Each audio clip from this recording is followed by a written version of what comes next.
안녕하세요. 인생을 살아가며 더할 나위 없이 특별한 기적을 만나게 된 40대 여자입니다. 크고 작은 동물들이 아픈 곳을 치료받는 곳, 동물병원을 운영하면서 저는 참 많은 분들을 만나왔습니다. 그 중에선 세월이 흐른다고 해도 다시 만날 수 없을 만큼 특별한 인연도 있었는데요. 우연히 시작된 인연 덕분에 저희 가족에겐 최근 엄청난 기적이 찾아오게 됐습니다. 그 일을 여러분들에게도 들려드리고 싶어서 이렇게 사연을 보내게 되었어요. 저는 지방에서 태어나 마당에 있는 드넓은 집에서 성장했습니다. 남들보다 몸이 조금 약하게 태어났기에 밖에 나가서 뛰노는 것보단 초록 잔디가 짙게 깔린 곳에서 집에서 키우고 있던 커다란 진돗개 2마리 함께 노는 게 제 일상이었어요. 바깥 외출을 거의 하지 않았던 제겐 개들이 저의 유일한 친구였죠. 머루야, 달래야, 이리 와! 저희 집에 종종 놀러 오시는 아버지의 친구분들은 저희 집 개들을 향해 사람이 부르면 알아듣긴 하는 거냐는 둥 주인 얼굴이나 제대로 알아보냐는 이야기들을 하셨지만 집에서 기르던 아이들은 정말 영특하게 그지없었어요. 게다가 진돗개였기 때문에 주인에 대한 충성심 또한 남달랐죠. 낯선 사람은 몰라도 저희 부모님이나 제가 박수를 치며 부르면 꼬리를 흔들며 달려오는 모습이 너무 사랑스럽고 예뻤답니다. 잠을 잘 때도 제 옆에 몸을 말아붙이고 잤고, 손 하면 손을 주고, 엎드리라고 하면 착 엎드리고, 첫째였던 머루는 16살을 일기로 세상을 떠났고, 막내 달래는 머루가 떠나고 2년 정도가 지난 후 세상을 떠나게 됐어요. 만남이 있으면 이별이 있다는 말도 있고, 강아지들의 시간은 사람보다도 훨씬 더 빨리 흘러간다는 걸 알고 있었기에 어느 정도의 준비는 하고 있었지만 그래도 막상 이별을 겪어보니 참 슬프더라고요. 저는 달래를 묻어주면서 조용히 속삭였습니다. 달래야, 거기서 머루 만나 잘 놀고 있지? 누나 이렇게 클 때까지 같이 놀아줘서 정말 고마웠어. 누난 최선을 다해서 건강하게 살다가 갈 테니까 그때 되면 누나 제일 먼저 마중 나와줘야 된다. 안녕, 달래야. 달래가 떠난 걸 끝으로 저희 집은 더 이상 반려동물을 들이지 않았어요. 물론 부모님께선 다른 강아지들을 데리고 오시고 싶어 하셨지만 만남 뒤에 딸을 이별을 감당할 자신이 없다시며 금세 마음을 놓아버리셨습니다. 저 또한 마찬가지였죠. 하지만 반려동물이 떠난 슬픔과는 별개로 동물에 대한 사랑이 버려지는 건 아니었어요. 세상 모든 반려동물들이 건강하고 평온하게 살아가길 바랬던 전 정말 미친 듯이 공부를 하고 수능을 통해 전국에 몇 없는 수의대에 진학을 할 수 있었습니다. 다행히 집 근처에 있는 곳이었기에 따로 독립을 하지 않고도 통학을 하며 학교를 다닐 수 있었어요. 그런데 중요한 건 난이도가 정말 장난이 아니었다는 겁니다. 오죽하면 수업을 몇 번 듣고 학교를 아예 나오지도 않는 동기들이 생겨날 정도였죠.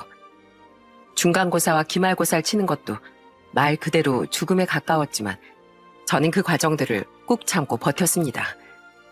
이런 힘든 과정을 거쳐야지만 수의사가 될 수 있다고 생각했거든요.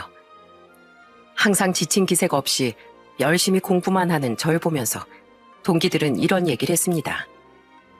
야, 교수님이 우리한테 지나가면서 뭐라고 하셨는 줄 아니? 너네도 현지 반만 해봐라. 그러면 진짜 인정받는 수의사 될 거다. 이러시더라. 너 교수님들한테 다들 잘 보여서 졸업하면 대학원 끌려가는 거 아니냐? 아이, 말도 안 되는 소리 하지 마. 공부는 6년이면 좋게. 좀 쉬엄쉬엄 해라. 열정도 너무 과하면 탈락. 사실 이렇게 열심히 하다 보니 많은 교수님들 눈에도 띌 수밖에 없었고 수의과 대학 대학원으로 진학을 해볼 생각은 없냐는 제안도 받았었지만 대학원까진 전혀 생각을 하지 않았기에 6년이라는 시간 동안 동물병원에 실습을 나가며 열심히 배우고 졸업을 위해 동기들과 코피를 쏟아가며 논문을 쓴 끝에 졸업을 할 수 있었습니다. 그리고 졸업을 한 다음해 1월 동기들과 함께 국가시험을 치른 뒤 수의사 면허를 따내는데 성공했어요. 그날 동기들이랑 서로 얼싸안고 얼마나 기뻐했는지 모릅니다. 지난 6년간의 피나는 노력이 빛을 발하는 순간이었죠. 처음부터 제 이름을 단 병원을 차리기보단 다른 병원에서 일을 해보고 충분히 일을 익힌 다음 병원을 차리는 게 도움이 된다는 조언에 따라 저는 면허를 딴 후 집에서 조금 떨어져 있는 시내의 동물병원에서 일을 하게 됐어요. 27의 꿈을 이루게 된 기분은 더할 나위 없이 기쁘고 행복했습니다. 그리고 그곳에서 대표 원장을 맡고 있던 남편과 처음 만나게 됐죠. 남편은 제가 처음 들어오던 날 빵긋 웃으며 굉장히 편안하게 대해줬습니다. 저희 병원이 규모가 그렇게 크진 않아도 선생님들도 다 좋은 분이시고 또 찾아오시는 보호자분들도 다들 좋은 분들이세요. 그래서 일하시는 데는 어려움이 없으실 겁니다. 앞으로 잘 지내봐요. 네, 앞으로 잘 부탁드립니다. 시내에 위치한 동물병원이었습니다. 하루에 찾아오는 아이들의 수는 제법 많은 편에 속했죠. 강아지, 고양이는 기본으로 찾아왔고 가끔은 새나 거북이, 햄스터와 같은 특수한 동물들도 찾아와 줬어요. 사랑스러운 아이들을 진료하고 치료해주는 건 행복한 일이었지만 정말 피하고 싶은 순간도 있었습니다. 보호자님, 순이 이젠 보내줘야 할 것 같아요. 더 이상의 치료는 순이한테 고통만 안겨줄 뿐입니다. 순이도 지금 많이 힘들 거예요. 선생님, 다른 약 딱 한 번만 써보면 안 될까요? 제가 돈은 충분히 드릴 수 있거든요. 제발 한 번만요. 순이 이대로 못 보내요, 저. 진료를 할 때면 가끔은 오랫동안 질환을 알아온 아이들을 만날 수 있었습니다. 다달이 나가는 병원비만 100만 원 이상은 나왔고 보호자는 무슨 수를 써서든 그 아이를 살려보려고 노력하고 아이는 치료를 하면 할수록 힘들어하고 더 이상의 치료는 의미가 없다는 판단이 내려지게 되면 결국 아이를 편안하게 보내는 방법을 권해드려야만 했습니다. 결정을 하는 사람도 하나뿐인 선택지를 보호자에게 내밀어야 하는 저희도 이런 순간이 오게 되면 정말 감당할 수 없이 많이 힘들었어요. 병원이 떠나가라 오는 보호자를 위해 할 수 있는 건 아무것도 없었습니다. 꿈을 이룬 것은 참 좋았지만 이런 순간이 종종 찾아오면 한참을 우울한 감정에 빠져 헤어나오지 못하곤 했어요. 27의 나이에 이곳에 들어와 30이 될 때까지 변함없이 말이죠. 그럴 때마다 절 위로해준 건 다름 아닌 남편이었습니다. 선생님, 많이 힘드시죠? 네, 실습 때도 드물지 않게 겪어왔던 일인데 이젠 보는 사람 입장이 아니라 직접 하는 사람 입장이 되니 정말 죽을 것 같네요. 죄송해요. 프로의식도 없이 뭐하러 수의사 하겠다고 한 건지. 원장님이 봐도 저 참 한심하죠? 한심하긴요. 저도 이런 순간이 올 때면 항상 힘들어하는걸요. 직원들 다 퇴근하고 나면 혼자서 한창 울고 퇴근하고 그래요. 이상한 거 아니니까 너무 그렇게 생각하지 말아요. 지금도 충분히 잘하고 있어요. 남편은 참 덤덤하게 위로를 잘하는 사람이었습니다. 수익과 메리트를 보고 직업을 선택한 게 아니라 단순히 동물을 좋아하고 사랑하는 마음 하나로 수의사의 길을 선택한 사람. 매일같이 검정색 옷을 입고 다니며 온갖 강아지며 고양이 털을 묻히고 다녀도 아무렇지 않은 사람. 저는 수더분한 매력을 가지고 있는 남편에게 호감을 가지게 됐고 제가 직접 마음을 표현해 동료 의사에서 연인으로 발전하게 됐어요. 나중에 알게 된 사실이지만 남편도 저를 참 괜찮게 생각했다고 하더군요. 심지어 저와 남편은 궁합도 안 본다는 4살 차이였기도 했고 성격도 제법 잘 맞아 별다른 트러블 없이 오랜 시간을 잘 만날 수 있었습니다.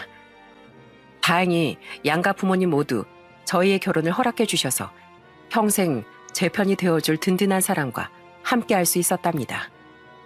그리고 그맘때쯤 병원은 이사를 하게 됐어요. 아무래도 병원이 들어서 있는 건물이 노후하기도 했고 여름이 되면 물이 새는 일이 잦아서 차라리 좀 더 넓혀서 이사를 가자는 결론을 내리게 됐죠.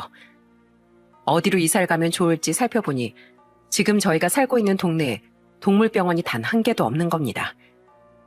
남편은 지도를 보더니 곧바로 제게 이렇게 말했어요. 아, 맞다. 안 그래도 얼마 전에 저기 상가 1층에 자리 하나 나지 않았나? 현수막 붙은 거 보니까 병원 아니면 카페 문의 환영이라고 적혀 있던데 한번 전화 드려볼까? 거기 생각보다 평수도 좀 넓고 괜찮던데. 그래? 한번 연락드려봐. 좋은 가격에 들어갈 수 있으면 우리야 좋지.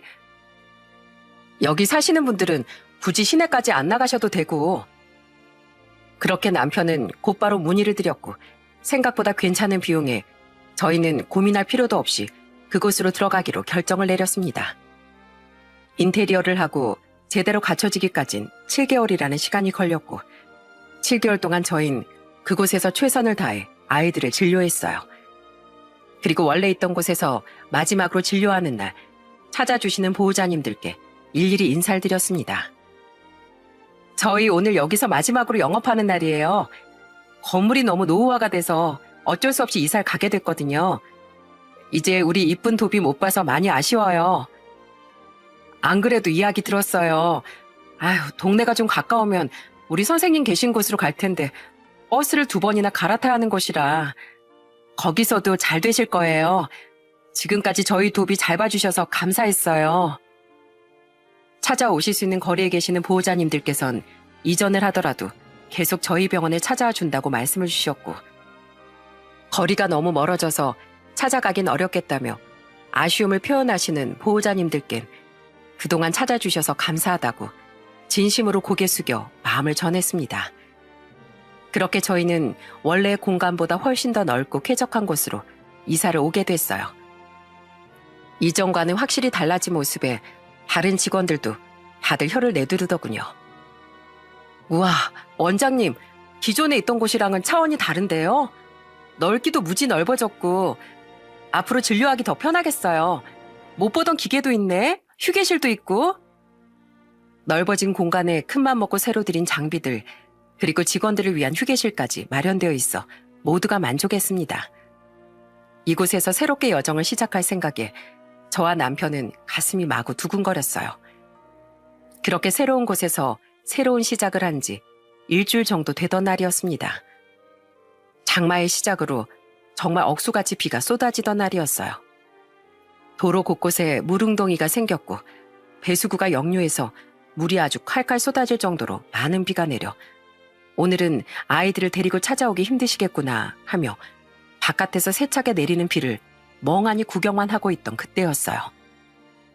원장님, 저기 밖에...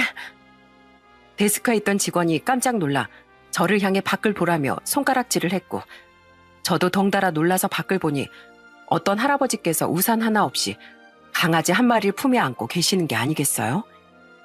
저는 할아버지의 모습을 보고 무슨 일이 있음을 바로 직감했고 곧바로 달려가 문을 열고서 할아버지를 안으로 모셨고 할아버지께선 병원 안으로 들어오시자마자 울부짖듯이 소리치셨습니다. 여기 동물병원 맞죠? 내 새끼 좀 살려주세요. 네, 어르신, 여기 동물병원 맞아요. 우선 진정하시고요. 선생님, 아이 상태가 많이 안 좋아 보이는데 대표 원장님께 말씀드리고 얼른 진료실로 데리고 가주세요. 저는 우선 데스크에 있는 직원들에게 할아버지의 품에 죽은 듯 안겨있는 강아지를 진료실로 데려가 달라고 부탁했고 비를 잔뜩 맞은 채 몸을 덜덜 떨고 계신 할아버지를 대기실로 모신 뒤 젖은 몸을 닦을 수 있는 커다란 담요와 함께 따뜻한 보리차 한 잔을 내어드렸습니다. 그랬더니 할아버지께선 눈물을 뚝뚝 흘리시며 제 손을 꼭 잡고서 이렇게 말씀하셨어요. 선생님, 제발 내 새끼 좀 살려주세요. 그 아이는 제가 목숨이랑도 바꿀 수 있을 정도로 제 인생에 있어 무엇보다 소중한 아이입니다. 남들 눈엔 그저 강아리 한 마디일지 몰라도 제겐 정말 소중한 존재예요. 그러니 제발 살려만 주십시오. 할아버지, 너무 걱정하지 마세요. 일단 진료 보러 들어갔으니까 어디가 아픈지 알면 치료도 금방 할 수 있을 거예요. 제가 확인해 볼 테니까 여기서 잠시만 쉬고 계세요. 비도 계속 맞고 계셔서 추우셨을 텐데 보리차 한 잔 드시면서 몸도 좀 녹이시고요. 그렇게 전 할아버지를 뒤로하고 진료실로 들어갔습니다. 그런데 남편의 표정이 심상치가 않더라고요. 뭔가 심각한 문제가 있는 걸까 싶어 검상 끝냈는지 강아지의 상태는 어떤지부터 물었습니다. 아까 들어온 강아지 상태는 어때? 검진을 해봤어? 우선 애가 기력도 없고 하반신 쪽에 보니까 희미하게 피가 보이길래 우선 급한 대로 혈액 검사랑 초음파 검사 해보니까 자궁 축농증이네. 이 정도면 꽤 오래된 것 같은데. 뭐? 자궁 축농증? 그런데 무엇보다 중요한 건 지금 혈액 검사 수치들이 전체적으로 다 높아서 지금 당장 수술을 하기는 어렵고 우선 입원부터 해서 상황을 지켜보는 게 좋을 것 같아. 어르신이 많이 놀라신 것 같다던데 괜찮으신 거야? 안 그래도 비를 잔뜩 맞고 들어오셨길래 대기실에 모셔두고 담요랑 보리차 데워서 가져다 드렸어. 우선은 그렇게 말씀드릴게. 암컷 강아지에게 자궁 축농증이라는 질환은 상당히 치명적인 질환이었습니다. 하지만 혈액 검사 수치가 좋지 않다면 마취를 하는 과정에서도 상당한 위험이 따를 수 있었기에 우선 염증 수치를 떨어뜨리기 위해 입원을 진행해야 했어요. 저는 남편과 대화를 마친 뒤 강아지의 상태를 알려드리기 위해 할아버지께 다가가 조심스럽게 말을 꺼냈습니다. 어르신, 강아지 검사 다 끝났는데요. 저희가 꼼꼼하게 검사하고 살펴보니까 강아지 배 쪽에 문제가 생겨서 수술을 해야 할 것 같아요. 많이 심각한 건가요? 자궁 축농증이라고 중성화가 안 된 암컷 강아지들한테 간간히 찾아오는 병이에요. 수술을 안 하면 폐혈증이나 쇼크 때문에 자칫하면 큰일이 날 수가 있어서 빠르게 수술을 진행해야 하는데 혈액 검사 수치가 너무 안 좋아서 우선 2, 3일 정도 입원을 해보고 경과를 지켜본 다음에 수술에 들어가야 할 것 같습니다. 저희가 열심히 성심성의껏 돌보고 치료할 테니까 너무 걱정하지 마세요, 어르신. 저기 의사 선생님, 혹시 그렇게 되면 치료비는 얼마 정도?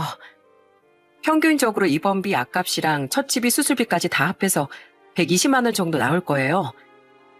아유, 그래요? 정말 미안하지만 제가 지금 형편이 많이 어려워서요. 죄송한데 매일 제가 찾아와서 병원비를 10,000원씩 내고 가도 괜찮을까요? 이 강아지는 제 자식이나 다름없습니다. 애를 살리겠다는 생각만 했지 비용이 그렇게 크게 들어갈 거라는 생각은 차마 하지도 못하고 와서 미안해요. 아휴, 늙어서 염치도 없이. 그 말을 듣고 나서야 할아버지가 제대로 눈에 들어왔습니다. 다 낡아서 군데군데 스크래치가 나 있는 티셔츠와 바지, 그리고 얼마나 급하게 나오셨는지 짝이 맞지도 않는 슬리퍼까지. 정말 아무것도 생각하지 못하고 축 처져 있는 아이를 살리겠다는 일념 하나로 병원을 찾아다니신 듯 보였습니다. 저는 할아버지의 손을 꼭 잡고 이렇게 말씀드렸어요. 물론이죠. 지금은 애를 살리는 게 먼저잖아요. 비용은 너무 신경 쓰지 마시고 저희도 자식 같은 강아지 얼른 낳을 수 있도록 최선을 다할게요. 아이고, 고마워요. 고마워. 내가 꼭 하루도 안 빼먹고 찾아와서 10,000원씩 주고 갈게요. 할아버지께선 저의 대답에 연신 고개를 숙이며 인사를 하셨습니다. 아이의 이름은 봉구였어요. 촌스럽게 이름을 지으면 오래 산다는 말이 있어서 고심 끝에 봉구라는 이름을 붙여주셨다고 하시더라고요. 그날 저녁 남편과 집에서 봉구와 봉구 보호자인 할아버지에 대한 대화를 오래 나눴고 할아버지께서 부담하실 비용이 클 것을 고려해 저희 부부는 봉구의 수술비를 일절 받지 않기로 결심했습니다. 다른 사람들이 보면 자선사업가냐며 왜 100만 원이 넘어가는 돈을 받지 않냐며 질책하실 수도 있었지만 저희는 돈보다는 작은 생명의 목숨을 살리는 게 먼저라 생각했기 때문에 큰 결심을 한 것이었죠. 그렇게 봉구는 염증 수치 안정화를 위해 입원을 했고 할아버지께선 매일같이 찾아오셔서 저에게 치료비 명목으로 10,000원씩을 지워주셨고 저는 할아버지가 건네주시는 돈을 정중히 거절했습니다. 할아버지, 봉구 치료비 저희가 안 받기로 했어요. 그러니까 힘들게 찾아오셔서 이렇게 10,000원씩 안 주셔도 돼요. 안 받는 게 어딨어요. 이 수술비가 한두 푼 하는 것도 아니고 100만 원이 넘어가는데 나도 양심이라는 게 있는 사람이에요. 그러지 말고 자 받아요. 얼른.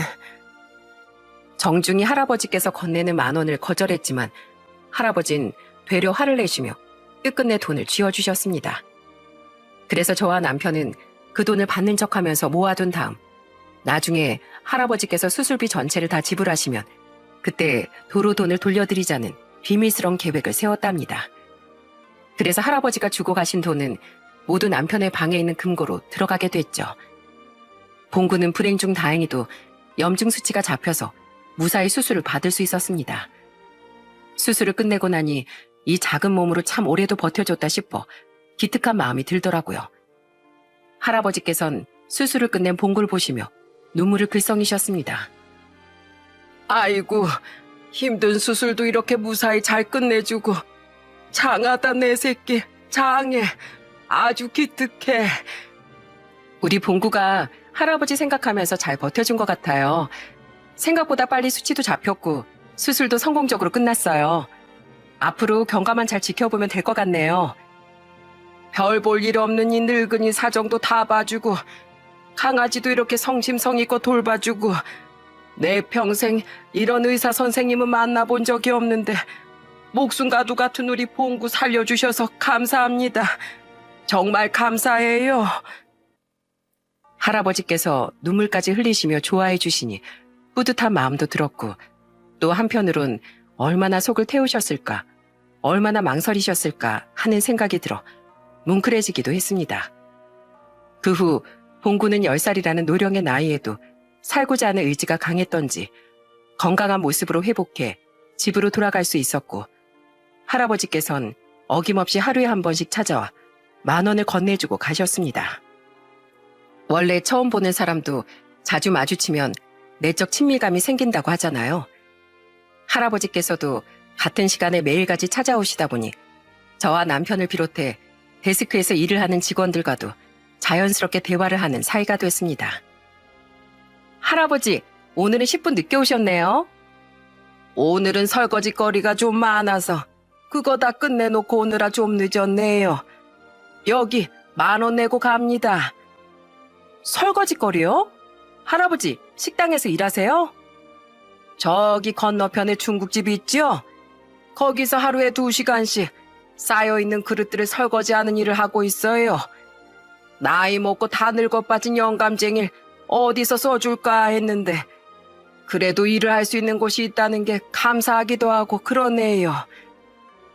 저희는 할아버지의 말을 듣고 정말 깜짝 놀랐습니다. 2시간 일해서 18,000원을 버는 거라면 최저시급도 되지 않는 돈을 받고서 일을 하고 계신다는 것이었죠. 그 이야기를 듣고 나서 속으로 의문을 품었습니다.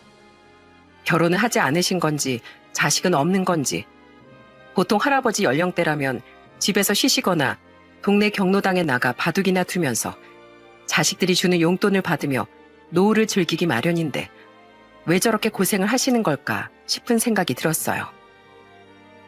그리고 그에 관한 이야기는 얼마 지나지 않은 봉구의 정기검진 날 할아버지를 통해 들을 수 있었습니다.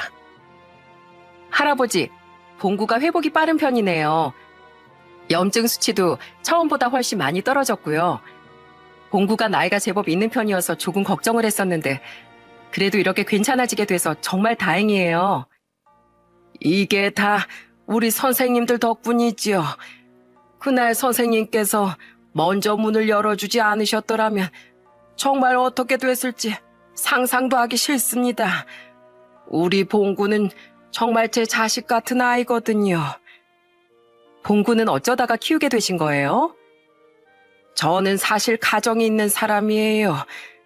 꾀죄죄한 행색을 보면 믿기지가 않겠지만 이미 장성한 아들, 딸이 1명씩 있지요. 아내는 아이들 어렸을 때 일찌감치 세상을 떴고 저 혼자서 돈을 벌면서 혹시나 엄마 없다는 이야기라도 들을세라 노심초사하며 눈물로 2 아이들을 키웠어요. 그렇게 다 키워서 좋은 대학까지 보내고 나니 자기들이 잘나서 큰 줄 아는 건지 한 집에 살면서도 날 본체만 채 하더군요. 퇴근해서 들어오는 걸 보고 밥은 먹었냐, 저녁밥 차려줄까 하고 물어도 아무런 대답도 하지 않고 방문을 확 닫고 들어가는데 정말 마음이 시리더라고요. 난 지들을 그렇게나 힘들게 키웠는데. 자녀분들 힘들게 키우셨을 텐데 많이 속상하셨겠어요. 그러다가 나중 되면 아이고 좀 더 잘해드릴 걸 하면서 다들 후회하는데 내 자식놈들은 내가 죽어도 눈 하나 깜짝 안 할 녀석들이에요. 더 웃긴 건 돈이 필요할 때 나한테 찾아와서 아버지 한 번만 도와주세요 하면서 온갖 알랑방길 다 뀌더군요. 사업을 구상하고 있는데 돈이 급하게 좀 필요하다고 내가 모아놓은 돈을 다 달라는 거 있죠? 정작 필요하지도 않을 땐 모른 척 하더니 말입니다. 그런데 나도 참 미련한 게 그래도 자식이라고 그런 부탁을 거절할 수가 없더라고요. 그런데 웃긴 건 아들이 그러니 딸도 찾아와서 사업이 어쩌고 저쩌고 아버지가 좀 도와줬으면 좋겠다는 둥 그런 이야기를 하더라고요. 이 두 녀석들이 작당 모이라도 한 것처럼 말이죠. 그래서 설마 그 돈을 다 나눠주신 거예요? 이런 상황이라면 당연히 단호하게 거절하고 쳐내는 게 맞지만 그래도 내가 힘들게 뼈 빠지게 피눈물 흘려 키운 자식이라고 거절을 할 수가 없더군요. 그래서 두 녀석들에게 내가 평생 일에 벌어온 돈을 나눠줬어요. 난 내가 그렇게 해주면 그래도 고마워서라도 애비 대우는 해줄 줄 알았는데 돈 받아갈 때만 아버지 감사합니다. 효도할게요 하고 급한 걸 해결하고 나니 또 무시하고 사업하겠다고 한 건 잘 돼가는지 물어봐도 물어보지 말라고 신경질이나 내고 그 모습을 보는데 정말이지 인생 다 부질없다 싶은 생각이 들면서 허탈해지더라고요. 그렇게 한없이 무력함을 느끼던 시기에 만난 게 바로 우리 봉구였어요. 할아버지께선 힘들 때마다 자주 가시던 가게가 있었고 그 가게에서 운명처럼 봉구를 만나게 됐다고 했습니다. 주인에게 버려진 건지 도로를 위험하게 떠돌아다니던 봉구를 가게 사장님께서 구조하셨고 좋은 입양처를 찾던 중 할아버지 눈에 들어오게 된 것이었죠. 봉구와의 만남은 정말 운명 같았어요. 저랑 눈을 마주치면서 꼬리를 흔들고 다가오는데 첫눈에 알아봤죠. 봉구는 유기견이었어요. 아주 새끼 때 발견돼서 작고 귀여웠습니다. 그때 이상하게 봉구한테 눈길이 계속 가는 겁니다. 아, 그러셨구나. 예, 그래서 너무 짠하고 마음이 가서 봉구를 안고 집에 들어왔는데 이 작은 강아지는 내 눈을 마주치면서 꼬리를 흔들고 반갑게 달려오는데 마치 제 자식 같은 거예요.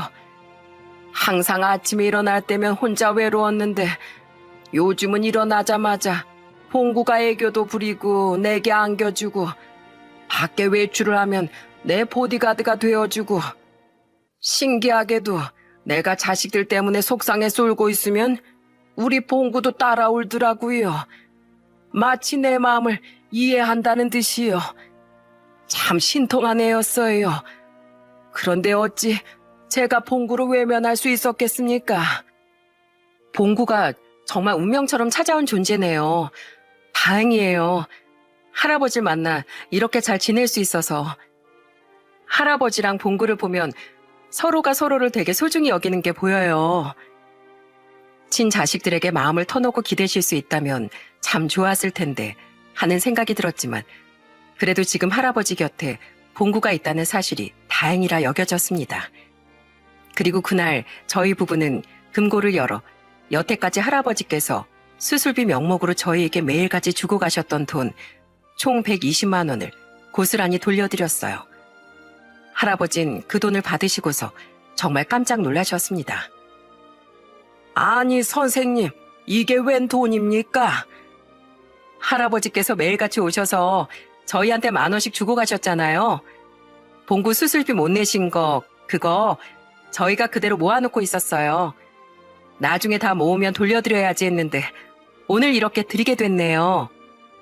아니, 아무리 그래도 수술비 받으셔야지요. 얼른 도로 가져가요. 저흰 봉구가 건강해지는 게 최우선이었어요. 결론적으로 지금 봉구는 말끔하게 건강해져서 할아버지 품에서 저렇게 웃고 있잖아요. 저흰 그걸로 수술비 받은 거예요. 그걸로 봉구 맛있는 사료랑 간식 사주세요. 할아버지도 맛있는 거 좀 사드시고 자식분들한테 단돈 1원도 쓰지 마시고요. 아셨죠? 난 여기 와서 아무것도 해준 게 없는데 이렇게 받아만 가서 어째. 에이, 주신 게 없으시다뇨. 할아버지 왔다 가실 때마다 저희가 얼마나 많이 웃는데요. 울지 마시고 앞으론 봉구랑 같이 웃기만 하세요. 그리고 봉구 정기검진도 한 달에 한 번씩 꼭 들러주시고요. 알겠습니다. 고맙습니다, 선생님. 고마워요. 할아버지께선 계속해서 옷소매로 눈물을 훔치셨고 이내 활짝 웃는 표정으로 봉구와 함께 병원을 나가셨습니다. 할아버지의 사정을 모두 듣고 나니 마음 한켠이 참 많이 아파왔습니다. 아내분도 없이 혼자서 자녀들을 키우시느라 무척이나 힘든 시간을 보내셨을 할아버지가 지금부터라도 진심으로 행복해지실 수 있길 속으로 빌고 또 빌었어요. 그로부터 3주라는 시간이 흐른 어느 날 여느 때와 같이 병원 오픈 준비를 하고 있는데 할아버지께서 찾아오셨습니다.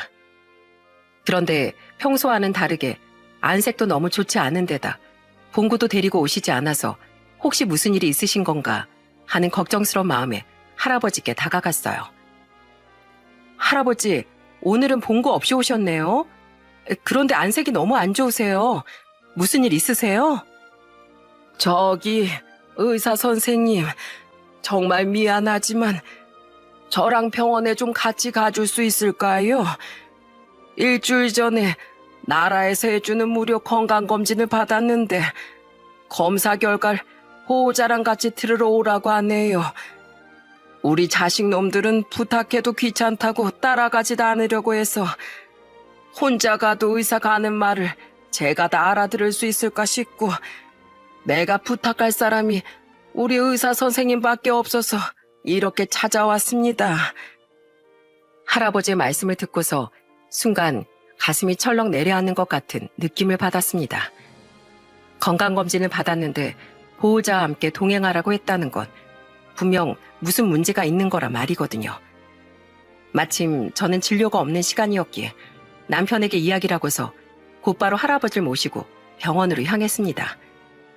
속으론 할아버지 아들과 딸에게 괘씸함을 느끼고서 말이죠.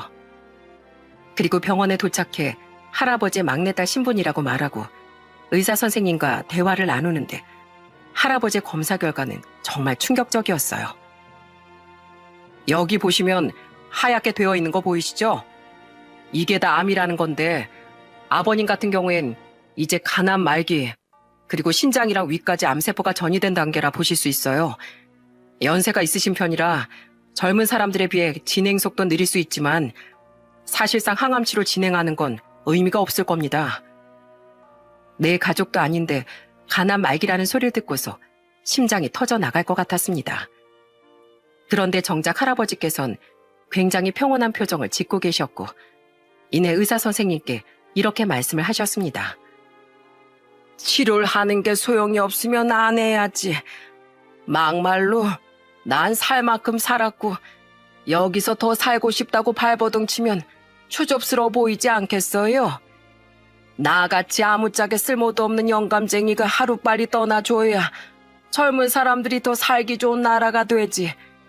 이제야 조금 마음 푹 놓고 쉴 수 있겠네요. 할아버진 짧으면 3달, 길어야 6달이라는 진단을 받으셨어요. 항암 치료를 비롯한 다른 치료 또한 모두 거부하셨고 극심한 통증이 찾아올 경우 복용하는 약만 처방을 받으셨습니다.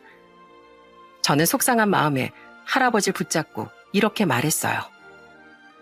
할아버지, 혹시 모를 가능성이라는 게 있을 수도 있는 거잖아요. 전 개인적으로 항암치료 받으셨으면 좋겠어요. 할아버지만 보고 사는 봉구도 생각하셔야죠. 이 정도면 한 번 사는 인생 후회 없이 살았어요.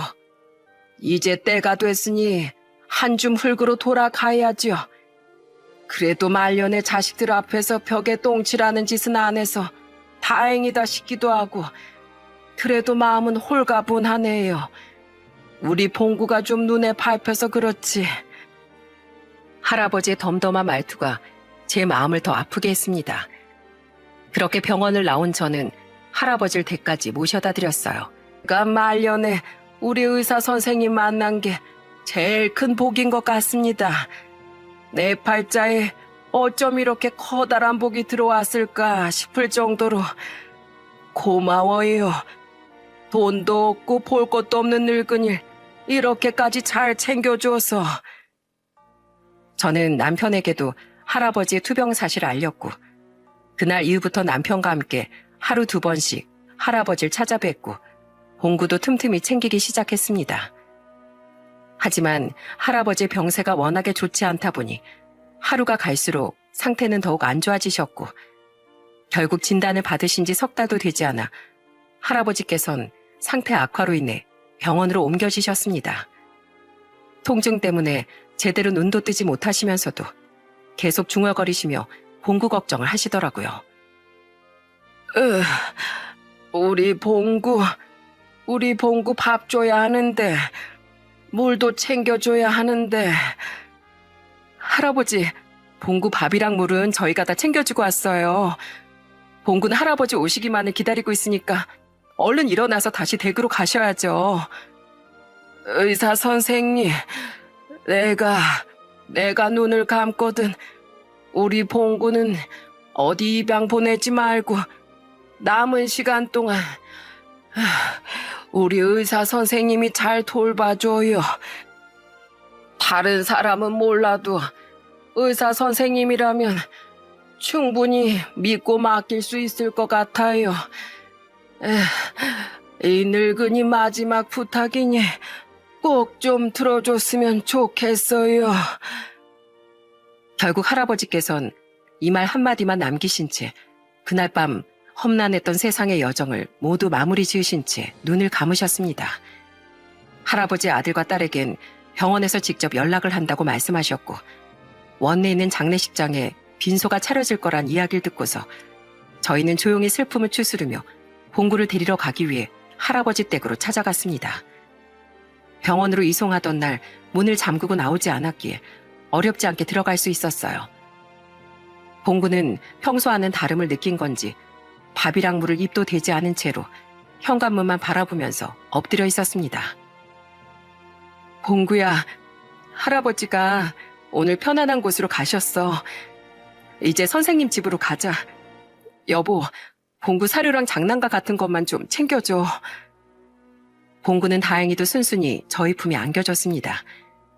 그리고 저희는 할아버지의 마지막 유언대로 봉구의 남은 견생에 정말 좋은 주인이 되어주리라 다짐을 하고 필요한 물건들을 모두 챙겨서 집으로 향했고 다음 날 진료를 조금 일찍 마무리 짓고서 남편과 함께 할아버지의 장례식장으로 향했습니다. 그런데 그곳의 분위기를 보고서 정말 입을 다물 수가 없었어요. 할아버지의 장례식장은 장례식이 아니라 마치 축제 같았거든요.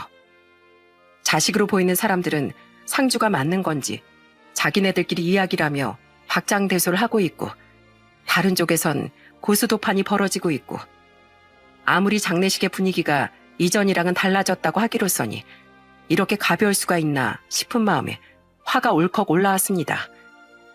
그 장례식장에서 유일하게 슬퍼하는 사람은 봉구였습니다. 봉구는 장례식장 앞에서 마치 할아버지가 돌아가신 걸 아는지 연신 워워 하고 울음을 터뜨렸어요. 사료도 먹지 않고 물도 먹지 않고 그저 하늘만 바라본 채 연신 울음만 터뜨렸습니다. 유기견이었던 봉구를 안아주고 보살펴준 할아버지를 마치 그리워하면서 말이죠. 저희 부부는 그 모습을 보고 어찌나 눈물이 나던지 전 봉구를 따뜻하게 안아주었답니다. 그리고 저희 부부는 할아버지 아들, 딸이 나누는 충격적인 대화를 듣게 됐어요. 하여튼 노인의 건강관리 안 할 때부터 알아봤어. 국가에서 무료로 건강검진 해주는 거 아니었음 원인도 모르고 죽었을 거야. 갈 거면 재산이라도 좀 더 남겨두고 가던가 하지 않고. 에휴, 쓸데없이 이상한 개만 남아가지고서. 아, 맞다. 아버지가 데리고 온 개가 있었지? 그 애물단지는 어째? 아이, 어쩌긴 뭘 어째. 그냥 길에다가 확 풀어져 버려야지. 우리가 데리고 갈 필요는 없잖아. 에휴, 책임지지도 못할 개는 뭐하러 데리고 와선 이런 번거로운 일을 만드는 건지 원. 가시는 길까지 도움이 안 된다니까. 저게 자식들 입에서 나올 말인가요? 정말 화가 치밀어 올라 마음 같아선 장례식장이고 뭐고 다 때려 엎어버리고 싶었지만 그래도 따지고 보면 저희는 아무런 관련이 없었던 제3자 입장이었기에 분노를 겨우 삭히고서 고인께 마지막 예를 갖춰 절을 올렸고 할아버지 아들과 딸을 향해 이렇게 이야기했습니다. 다행이네요. 애물단지 당신들이 직접 손댈 일 없어서 당신들이 버린다 만다 하던 그게 저희가 데리고 왔거든요. 그리고 할아버진 당신 몸 편찮으신 상황에서도 걔는 끝까지 책임지려 가셨어요. 잘 알지도 못하는 주제에 함부로 떠들지 말아요. 당신들이 뭔데 우리한테 그런 식으로 말을 합니까? 예? 당신네들보다 더 자식처럼 할아버지 모셨던 사람들이에요. 에휴, 차라리 저희가 상복 입고 있는 게 훨씬 더 낫겠네요. 저런 사람들도 자식이라고 품고 키우셨으니. 따지고 보면 제3자의 입장이라 뭐라고 이야기를 얹지 않고 조용히 인사만 드리고 나가려고 했는데 도저히 참을 수가 없더라고요. 그래서 나오는 길에 한마디 시원하게 쏘아붙이고 나와버렸답니다. 이 정도면 할아버지께서도 하늘에서 대신 말 잘해줬다며 칭찬하시지 않을까 생각하면서 말이죠. 봉군 저희 집에 온 이후 한동안 적응을 잘하지 못하고 계속 한자리를 맴돌기만 했지만 시간이 지나니 어느 정도 적응을 한 듯 밥도 잘 먹어줬고 또 집안 곳곳을 탐색하러 다니느라 정신이 없었습니다. 그런 봉구가 참 귀엽고 사랑스러웠어요.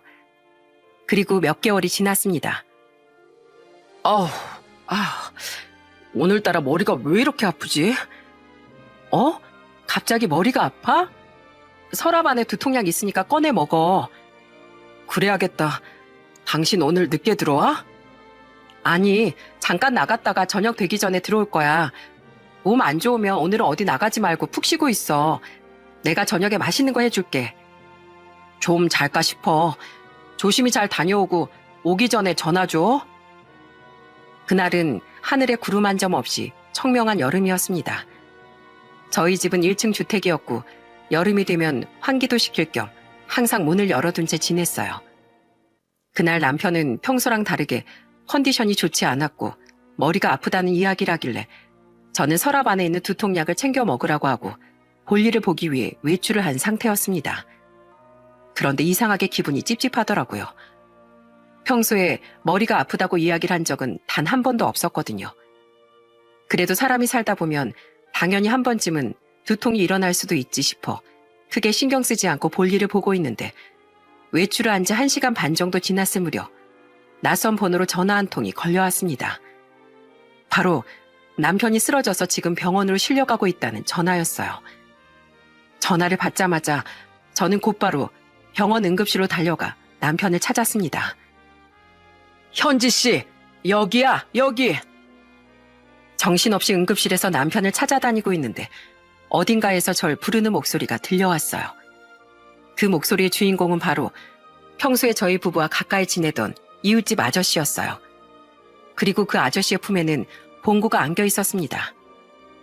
아저씨가 여기 어떻게... 그리고 봉구는 왜 여기 있어요? 저희 남편은 괜찮아요? 뭐래요? 아무 문제 없대요? 하나씩 물어봐, 하나씩. 일단 주호신 급성내에 출혈이래. 그래도 천만다행인 게 골든타임을 잘 지켜서 왔다고. 바로 수술하면 된다고 하더라고. 그리고 이 녀석 덕분에 내가 주호실 발견하고 신고할 수 있었어. 그게 무슨 말씀이세요? 봉구 덕분에 저희 남편을 발견하셨다뇨? 아니, 그냥 평소처럼 슈퍼 가려고 지나가고 있는데 자꾸 집에서 개가 짖는 소리가 들리는 거야. 희한하다. 왜 이렇게 개가 짖지? 하고 보는데 어라? 대문은 또 열려있고 이상하다 싶어서 들어가 보니까 이 녀석이 글쎄 대문 앞까지 달려나와선 내 바지가랑이를 잡고 자꾸 잡아 끄는 거 있지. 그래서 뭐가 있나 하고 녀석이 이끄는 대로 따라가 봤는데 글쎄 집안에 주호씨가 쓰러져 있는 거야. 이 녀석이 자기 주인 쓰러졌으니까 나보고 빨리 와서 구해달라고 그렇게 바지를 물고 잡아당기고 했던 거였어. 개들이 머리가 좋다더니 그 말이 딱 맞나 봐. 하여튼 다행이야. 뇌출혈은 골든타임이 중요한 건데. 저는 아저씨가 말씀하시는 걸 듣고 정말 놀라서 입을 틀어 막을 수밖에 없었어요. 여러분들도 잘 알고 계실 겁니다. 뇌출혈의 골든타임은 3시간 정도밖에 되지 않는다는 것을요. 봉구가 짖지 않았다면 옆집 아저씨께서 쓰러진 남편을 발견할 일도 없었을 테고 남편이 골든타임을 놓칠 수도 있었겠다는 생각에 머리가 아찔해지더군요. 저는 아저씨께 연신 감사 인사를 드렸습니다. 감사합니다, 아저씨. 제가 어떻게 사례를 해야 할지 모르겠어요. 우리 사이에 사례는 무슨. 나나 아무것도 한 거 없어. 단지 발견하고 신고만 했다 뿐이지. 주호 씨를 살릴 1등 공신은 내가 아니라 이 녀석이라니까. 사례도 이 녀석한테 해줘. 저는 아저씨 품에 안겨있던 봉구를 받아들고서 품에 꼭 끌어안고 엉엉 울었습니다. 제가 눈물을 흘리는 걸 아는지 봉구는 헥헥거리면서 제 눈물을 핥아줬어요. 아이고, 주인 울지 말라고 눈물 핥아주는 것 봐. 이런 거 보면 개들도 감정이 다 있다니까. 참 신기하지. 주인 쓰러진 거 알고 우리 주인 좀 살려주세요 하고 달려와선 내 바지가랑이를 끌어당긴 게. 얼마 전에 주호 씨한테 들어보니 그 녀석도 원래 주인이 돌아가셔서 데리고 온 거라면서. 하늘로 가신 주인이 우리 개 돌봐줘서 고맙다고 감사 인사 겸 지켜주신 것 같구만. 앞으로 사랑만 주면서 잘 키워야겠네. 저는 다시 한번 다짐했습니다. 남편을 구할 수 있도록 도와준 봉구의 평생을 꼭 행복하게만 해주겠다고 말이죠. 그날 이후 남편은 수술을 성공적으로 끝내고 지금까지도 열심히 재활치료를 받고 있습니다. 아직까지 완벽하게 돌아온 건 아니지만 이전과 같이 정상적으로 생활하기 위해 이를 악물고 피눈물 나는 노력을 하고 있어요. 여보, 나 오늘은 좀 많이 걸었어. 선생님한테도 칭찬도 들었다. 우리 남편 장하다, 장해. 많이 힘들겠지만 조금만 더 노력하다 보면 더 나아질 수 있을 거야. 할 수 있다. 아자. 그날 봉구가 힘차게 짖지 않았더라면 지금쯤 남편은 이 세상 사람이 아니었을지도 모릅니다. 어쩌면 옆집 아저씨 말대로 하늘에 계신 할아버지께서 봉구를 걷어준 것에 대한 감사 인사로 저희 남편을 지켜준 것이 아닐까 하는 생각도 드네요. 그리고 그날 저희 남편을 발견하고 신고해 주신 옆집 아저씨께도 작게나마 사례를 해드렸답니다. 끝까지 거절하셨지만 그래도 사람이 돌이라는 게 있는 거 아니겠어요? 봉구는 이제 완벽한 노견이 됐습니다. 맑고 깨끗하던 눈동자의 색깔도 조금씩 빛이 바래고 있고 이전만큼 활발하게 뛰어다니지도 않지만 늘 현관문을 열고 들어가면 언제나처럼 제일 먼저 꼬리를 흔들며 마중을 나와준답니다. 봉구야, 엄마 왔다. 아이고, 내 새끼. 엄마가 오늘은 좀 늦었지? 그래서 우리 봉구한테 주려고 엄마가 맛있는 육포 사왔지? 엄마 얼른 옷만 갈아입고 올 테니까 맛있는 간식도 먹고 공놀이도 하자. 이처럼 봉구는 아직까지도 건강하게 저와 남편의 사랑이 되어 웃음을 안겨주고 있습니다. 봉구를 만난 건 다시 생각해도 참 기적인 것 같아요. 태어나 가장 잘한 일을 꼽으라고 한다면 저와 남편은 고민도 하지 않고 봉구를 가족으로 받아들인 것이라고 말할 수 있습니다. 앞으로 이 작은 강아지의 남은 여생까지 최선을 다해서 줄 수 있는 모든 사랑과 애정을 선물해 줄 생각입니다. 누군가에게 건넨 작은 사랑이 그 사람에겐 전부가 될 수도 있다는 걸 뒤늦게 깨닫게 됐어요.